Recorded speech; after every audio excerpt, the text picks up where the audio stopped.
அனைவருக்கும் வணக்கம். இஸ்ரேலுக்கும் ஈரானுக்கும் கடுமையான போர் மூண்டிருக்குது நண்பர்களே. இரண்டு நாடுகளும் பரஸ்பரம் ஒன்றையொன்று கடுமையாக தாக்கிக்கிட்டாங்க. இதில் இஸ்ரேல் தான் முதல் தாக்குதலை நடத்துச்சு. அது ஈரானுடைய பல நியூக்ளியர் ஃபெசிலிட்டிகளை தட்டி தூக்கியதாக சொல்லப்படுது. அது மட்டும் இல்லை, ஈரானுடைய இராணுவத்துடைய தலைமையை சேர்ந்த பல தலைவர்களையும் இஸ்ரேல் இந்த தாக்குதலின் போது கொன்றுவிட்டதாக செய்திகள் வெளியாகி இருக்குது. இதுக்கு எதிர்வினையாற்றும் விதமாக ஈரான் இப்பொழுது கடுமையான தாக்குதலை நடத்தி வருது இஸ்ரேலின் மீது.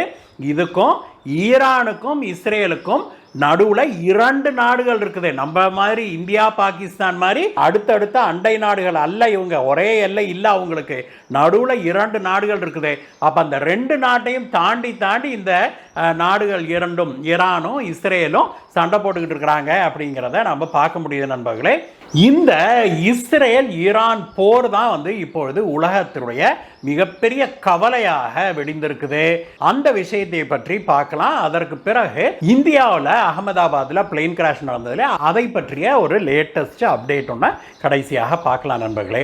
வாங்க நண்பர்களே, இன்றைய செய்திகளை காண போகலாம்.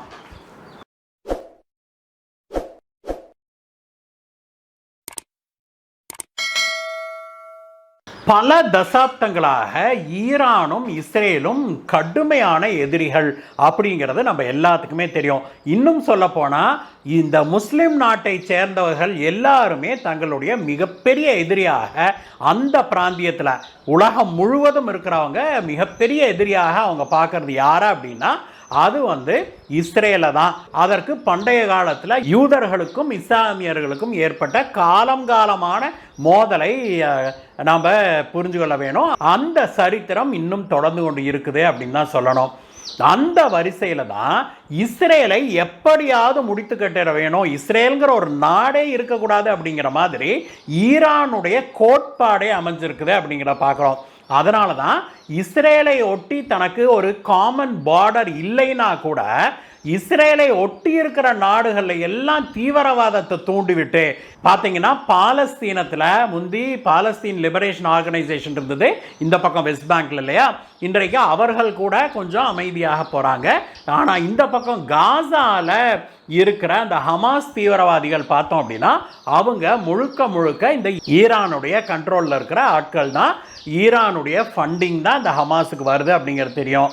அதே மாதிரி லெபனான்லையும் சரி, அதே மாதிரி சிரியாலையும் சரி பார்த்தோம்னா ஹூத்தி ரிபல்ஸ் ஆகட்டும், அதே போல சிரியாலையும் ஆகட்டும், தீவிரவாத குழுக்களை, இஸ்லாமிய அடிப்படைவாத தீவிரவாத குழுக்களை தூண்டிவிட்டு அந்த நாட்டு அரசாங்கத்துக்கு எதிராக திருப்புறது மட்டும் இல்லாமல் அவற்றையெல்லாம் இஸ்ரேலின் மீது தாக்குதல் நடத்துவதற்கு யூஸ் பண்ணிக்குது. இப்படி அங்கே காசா ஸ்ட்ரிப்பு, லெபனானு, ஏமனு, சிரியா அப்படின்னு பல நாடுகள்லையும் தீவிரவாத குழுக்களை உருவாக்கி அவங்களுக்கு ஃபண்டிங் கொடுத்து அவங்களை எல்லாம் இஸ்ரேல் மேலே ஏவுது இந்த ஈரான். அதனால தான் ஹமாஸுக்கும் இஸ்ரேலுக்கும் சண்டை தொடங்குச்சு இல்லையா. துவங்கிய உடனேயே இஸ்ரேலின் மீது தாக்குதலை எங்கிருந்து நடத்தினாங்கன்னு பார்த்தோம்னா ஹமாஸ் ஒரு பக்கம் நடத்துச்சு. ஆனால் இஸ்ரேல் மறு தாக்குதல் நடத்த ஆரம்பிச்ச உடனேயே அந்த பக்கம் யெமென்ல இருந்தும் லெபனான்ல இருந்தும் சிரியால இருந்தும் இஸ்ரேலின் மீது அந்த நாட்டு தீவிரவாதிகள், ஹூத்தி உள்ளிட்ட தீவிரவாதிகள் இஸ்ரேலின் மீது தாக்குதல் நடத்தினதை பார்க்குறோம். அவங்க எல்லாத்து மீதும் எதிர் தாக்குதலை நடத்தி ஓரளவுக்கு அவங்களையெல்லாம் கட்டுக்குள்ளே கொண்டு வந்திருக்குது இஸ்ரேல். அதனால் இந்த போரின் அடுத்த கட்டமாக ஈரானின் மீது தன்னுடைய பார்வையை திருப்பி இருக்குது இஸ்ரேல். நேற்று முன்தினம் நள்ளிரவில் திடீர்னு இஸ்ரேல் தன்னுடைய ட்ரோன்கள் மற்றும் மிசைல்களை கொண்டு ஈரானின் மீது கடுமையான தாக்குதலை நடத்துச்சு. அதை குறிப்பிட்ட இடங்களை தேர்ந்தெடுத்து நடத்தியிருக்குது. இந்தியா எப்படி தீவிரவாத குழுக்களின் மீது அவங்களுடைய ஹெட் குவார்ட்டர்ஸ், ட்ரைனிங் சென்டர்ஸ் மீது நம்ம தாக்குதல் நடத்தணுமோ அதே போல் இஸ்ரேல் என்ன பண்ணியிருக்குது, ஈரானுடைய நியூக்ளியர் எஸ்டாப்ளிஷ்மெண்ட் இருக்குது இல்லையா, nuclear research facility, nuclear nuclear இந்த ஸ்டோரேஜ் வச்சிருப்பாங்க இல்லையா, நியூக்ளியர் வார்ஹெட்ஸ், இதெல்லாம் அந்த மாதிரியான இடங்களை தேர்ந்தெடுத்து 6 இடங்கள்ல இருக்கிற இந்த மாதிரியான நியூக்ளியர் ஃபெசிலிட்டிஸ், நியூக்ளியர் ஸ்டோரேஜ் இடங்கள், வார்ஹெட்ஸ் தயாரிக்கிற இடம், அதற்கான லெபார்டரி, இந்த மாதிரி இடங்களை தேர்ந்தெடுத்து 60க்கும் மேற்பட்ட தாக்குதல்களை தான் நடத்தியதாக இஸ்ரேல் முதல்ல அறிவிச்சது. இந்த அறிவிப்பை வெளியிட்ட இஸ்ரேலுடைய பிரதமர் பெஞ்சமின் நெத்தன்யாகு என்ன சொன்னார் அப்படின்னா, ஈரான் நியூக்ளியர் வெப்பன்களை தயாரிப்பதற்கு ரொம்பவுமே அட்வான்ஸ் ஸ்டேஜுக்கு போயிருச்சு. நாம விட்டு வச்சோம் அப்படின்னா ஒரு சில மாதங்கள்லயோ ஒரு வருடத்திலேயோ கூட அது 10க்கும் மேற்பட்ட அணுகுண்டுகளை தயாரிக்கக்கூடிய ஒரு கெப்பாசிட்டியை அது பெற்றிருச்சு. அதை நாங்க ஏற்றுக்கொள்ள முடியாது. ஏன்னா அதனுடைய முழு நோக்கமும் இஸ்ரேலை அழிப்பது தான் அப்படிங்கிறத அவங்க வெளிப்படையாகவே சொல்றாங்க. ஈரான் கிட்ட மட்டும் அணுகுண்டு வந்துருச்சு அப்படின்னா அவங்க இஸ்ரேலை முடிச்சிருவாங்க முழுமையாகவே. அதனாலேயே நாங்க ஈரானுடைய இந்த நியூக்ளியர் கேப்பபிலிட்டியை தூக்குவதற்காக இந்த தாக்குதல்களை நடத்தினோம் அப்படின்னு சொல்லி அவர் சொன்னாரு. இதுல மிக முக்கியமாக 6 இடங்களை டார்கெட் பண்ணிச்சு இஸ்ரேல் தாக்குதல் நடத்துச்சுன்னு சொன்னோம் இல்லையா. அதுல மிக முக்கியமாக டெஹரான், ஈரானுடைய தலைநகரத்தை தாக்கி இருக்குது. அதற்கு அடுத்ததாக தப்ரி அப்படிங்கிற ஒரு நகரத்தை தாக்கி இருக்குது. அந்த இடத்துல ஒரு நியூக்ளியர் ரிசர்ச் சென்டர் இருக்குது ஈரானுக்கு. அதை வெற்றிகரமாக தாக்கி இருக்குது இஸ்ரேல். அதற்கு அடுத்தது பார்த்தோம் அப்படின்னா கர்மன் ஷா அப்படிங்கிற இடத்தை தாக்கி இருக்குது. அந்த கர்மன் ஷால தான் ஈரானுடைய மிசைல் பேஸ் இருக்குது அப்படிங்கிறது நமக்கு தெரிய வருது நண்பர்களே. அடுத்ததாக பார்த்தோம் அப்படின்னா ஈரானுடைய நட்டான்ஸ் அப்படிங்கிற ஒரு ஊரை தாக்கி இருக்குது. அங்கதான் ஈரானுடைய மிக முக்கியமான நியூக்ளியர் சைட் அமைஞ்சிருக்குது அப்படிங்கிறது நமக்கு தெரியுது. அது மட்டும் இல்ல, இன்னொரு ஊரான இஸ்பஹான் அப்படிங்கிற ஒரு ஊர்ல ஒரு நியூக்ளியர் ஃபெசிலிட்டியை வச்சிருக்குது ஈரான். அதையும் தாக்கி இருக்குது. இந்த தகவல்களை வெளியிட்ட பெஞ்சமின் நெத்தன்யாகு மேலும் என்ன சொன்னார் அப்படின்னா, யுரேனியம் என்ரிச்மெண்ட்ல அவங்க ரொம்ப அட்வான்ஸ் ஸ்டேஜுக்கு போயிட்டாங்க. அதனால ஒரு ஆயுதத்தை, அணு ஆயுதத்தை தயாரிப்பது ஒரு சில மாதங்கள்ல ஈரானால செய்துவிட முடியும். அதனால தான் இந்த தாக்குதலை நடத்தணும் அப்படின்னு சொல்லி அவர் சொன்னாரு.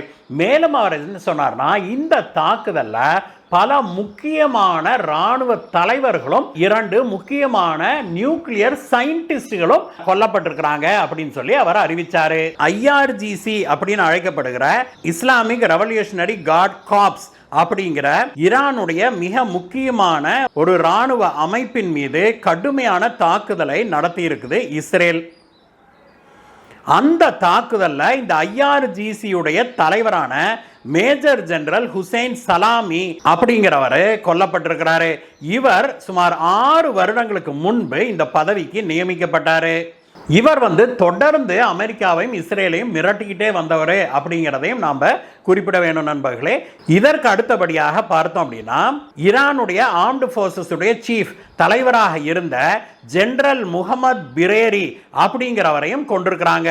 அது மட்டும் இல்ல, 3வது மிக முக்கிய தலைவர் இதுல ராணுவ தலைவர் கொல்லப்பட்டிருக்கிறாரு. அவர் யாருன்னா மேஜர் ஜெனரல் கோலாம் அலி ரஷீத் அப்படிங்கிறவரு. இவர் ஒரு டெபுட்டி கமாண்டராக இருந்திருக்கிறாரு. இவர் தன்னுடைய மகனோடு தங்கியிருந்த இடத்தின் மீது இஸ்ரேல் ஒரு மிசைலை விட்டு அந்த தாக்குதல்ல அவரும் அவருடைய மகனும் பாட்டிலேயே உயிரிழந்ததாக செய்திகள் வெளியாகி இருக்குது. இஸ்ரேலுடைய இந்த தாக்குதல் பார்த்தோம் அப்படின்னா ஈரானுடைய டாப் மிலிட்டரி செட்டப்பையே ஒரு உலுக்கி இருக்குது. அந்த டாப்ல இருந்த முக்கியமான பல தலைவர்களை இது தூக்கிருச்சு அப்படிங்கிறது நமக்கு தெரிய வருது. இதனால ஈரான் கொஞ்சம் ஆட்டம் கண்டு தான் போயிருக்குதுன்னு சொல்லணும் நண்பர்களே. இருந்தாலும் ஈரானுடைய சுப்ரீம் தலைவராக கருதப்படுகிற மதகுரு அயத்துல்லா கமேனி இருக்கார் இல்லையா, அவர் என்ன சொல்லியிருக்கிறார் அப்படின்னா, இதற்கு இந்த சாத்தானுடைய தாக்குதல், யார் சொல்றாரு, இஸ்ரேலை அவங்க சாத்தான்னு தான் சொல்றாங்க. இந்த சாத்தானுடைய தாக்குதலுக்கு எதிராக நம்முடைய படைகள் தீவிரமான தாக்குதலை நடத்தும், அவங்களுக்கு ஒரு பாடம் கற்பிக்கும் அப்படின்னு சொன்னாரு. அவர் சொல்லி ஒரு சில மணி நேரங்களிலேயே ஈரான் இஸ்ரேலின் மீது 100 ட்ரோன்களை அனுப்பி தாக்குதலை தொடங்கி இருக்குது. அந்த தாக்குதல்களில் பெரும்பான்மையானவற்றை இஸ்ரேலுடைய அயர்ன் டோம் தடுத்துருச்சு.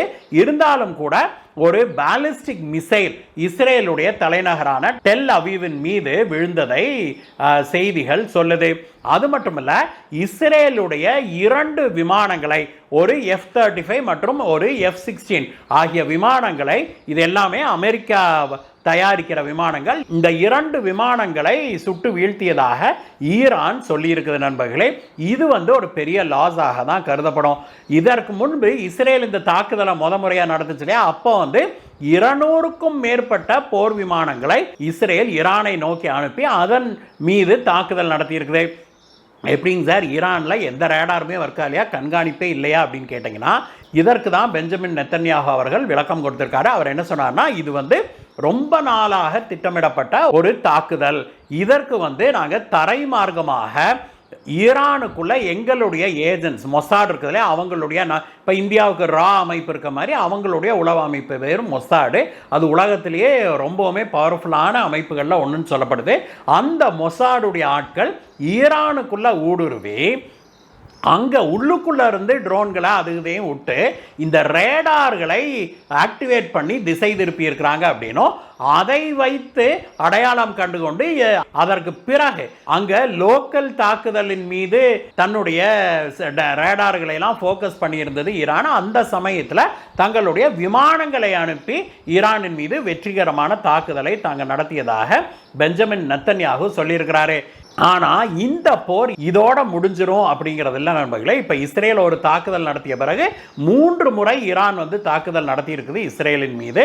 ஆனால் இது ஒரு முழுநீள போராக வெடிக்கக்கூடும் அப்படின்னு சொல்கிறாங்க. ஏன்னா இந்த முறை இஸ்ரேல் ஈரானுடைய கேப்பபிலிட்டியவே முடிச்சு கட்டிடணும் அப்படின்னு கங்கணம் கட்டி கொண்டு இறங்கியதாக சொல்லப்படுது. இன்றைக்கு அதிகாலையில் நம்முடைய பாரத பிரதமர் திரு நரேந்திர மோடி அவர்களை தொலைபேசியில் அழைத்து இஸ்ரேலுடைய பிரதமர் பெஞ்சமின் நெத்தன்யாகு என்ன நடந்தது, எதற்காக இஸ்ரேல் ஈரானின் மீது இப்படி ஒரு தாக்குதலை நடத்துச்சு அப்படின்னு சொல்லி அவர் விளக்கி சொன்னார். அப்பொழுது இந்தியா இஸ்ரேலுக்கு தன்னுடைய ஆதரவை தெரிவித்ததோடு இல்லாமல் எதா இருந்தாலும் பேசி தீர்த்துக்கலாம், சுமூகமாக இந்த பிரச்சனைக்கு ஒரு முடிவு ஏற்பட வேணும் அப்படின்னு இந்தியா விரும்புவதாக பாரத பிரதமர் திரு நரேந்திர மோடி அவர்கள் சொல்லியிருக்கிறாரு. இந்த விஷயத்தில் இந்தியாவுக்கு இருதலை கொல்லி பாம்பு போல நம்ம நிலை நண்பர்களே. ஏன்னா ஈரானும் நம்மளுடைய நண்பன், இஸ்ரேலும் நம்மளுடைய நெருங்கிய நண்பன் தான். அதனால அவர்கள் இடையே இருவருக்கும் இடையே போர் அப்படிங்கும்போது இந்தியாவுக்கு இது ஒரு தர்ம சங்கடமான ஒரு சூழ்நிலை அப்படிங்கிறதா உண்மை. எது எப்படி இருந்தாலும் நண்பர்களே, இது ஒரு முழுநீள போராக வெடிக்கக்கூடாது அப்படிங்கிறதா நம்முடைய அவாவாக இருக்குது. ஆனால் நடக்கிற விஷயங்களை வைத்து பார்க்கும்போது இது ஒரு ஷார்ட் டேர்ம் போராகவாது வெடிக்கும் அப்படிங்கிறதா நம்முடைய கணிப்பாக இருக்குது. என்ன நடக்குது அப்படிங்கிறத நம்ம பொறுத்து பார்க்கலாம் நண்பர்களே. அதே சமயத்தில் இன்னொரு செய்தி பேசுகிறோன்னு சொல்லியிருந்தோம் இல்லையா, ஏர் இண்டியா விமானம் விபத்துக்குள்ளான விஷயம். அந்த விஷயத்தில் 260 பேர்த்துக்கு மேலே அதில் உயிரிழந்திருக்கிறாங்க அப்படின்னும், விமானத்தில் பயணித்த 242 பேரில் 241 பேர் உயிரிழந்துட்டாங்க அப்படின்னும், ஒருத்தர் உயிரோடு அதிர்ஷ்டவசமாக தப்பிச்சாரு அப்படிங்கிறத நேற்று பார்த்தோம் இல்லையா. இது போக இது மெடிக்கல் காலேஜில் மெஸ்ஸுக்குள்ளே விழுந்தது இல்லையா, அப்போது அங்கே தரையில் இருந்தவங்க, விமானத்தில் இல்லாதவங்க தரையில் இருந்துப்பாங்களா காலேஜில் இங்கெல்லாம், அதில் 30க்கும் மேற்பட்டவர்கள் உயிரிழந்திருக்கிறாங்க அப்படிங்கிற அதிர்ச்சிகரமான கவலைக்குரிய செய்தியும் நமக்கு எட்டியிருக்குது நண்பர்களே. இந்த விமானத்துடைய பிளாக் பாக்ஸ் இருக்குது இல்லையா, அந்த பிளாக் பாக்ஸ் நேற்றே தேடி எடுக்கப்பட்டு விட்டது. அதில் விமானிகள் கடைசியாக என்னென்ன பேசிக்கிட்டாங்க, விமானத்தில் என்ன நடந்தது அப்படிங்கிறது எல்லாமே அதில் ரெக்கார்டாக இருக்கும். அந்த பிளாக் பாக்ஸை அவங்க ஆய்ந்து பார்க்கும்போது தான் நமக்கு உண்மையிலேயே என்ன நடந்திருக்குது அப்படிங்கிறது தெரிய வரும். இதில் பல விஷயங்கள் பேசப்பட்டு வருது. ஆனால் ஹேஷியங்களுக்கு நாம் இடமளிக்க கூடாது. இந்த சமயத்தில் நாம் தேவையில்லாத புரளிகளை பரப்பக்கூடாது அப்படிங்கிறது தான் நாம் நம்மளுடைய நேயர்களாகிய உங்களிடம் நாம் வைக்கிற வேண்டுகோளாக இருக்குது. அதனால் தயவு செய்து இந்தியாவுக்கோ அல்லது இந்திய விமான சேவைகளுக்கோ ஏதேனும் பாதிப்பு ஏற்படும் விதமாக எந்த விதமான உறுதிப்படுத்தப்படாத செய்திகள் எதையும் தயவு செஞ்சு பகிர வேண்டாம் நண்பர்களே. நாமும் பொறுப்போடு இருந்து நம்முடைய தேசத்துக்கு சேவை புரிவோம். இந்த வீடியோவை பற்றிய உங்களுடைய கருத்துக்களை சொல்லுங்கள் நண்பர்களே. மீண்டும் உங்களை வேற வீடியோ சந்திக்கிறேன். Bye bye.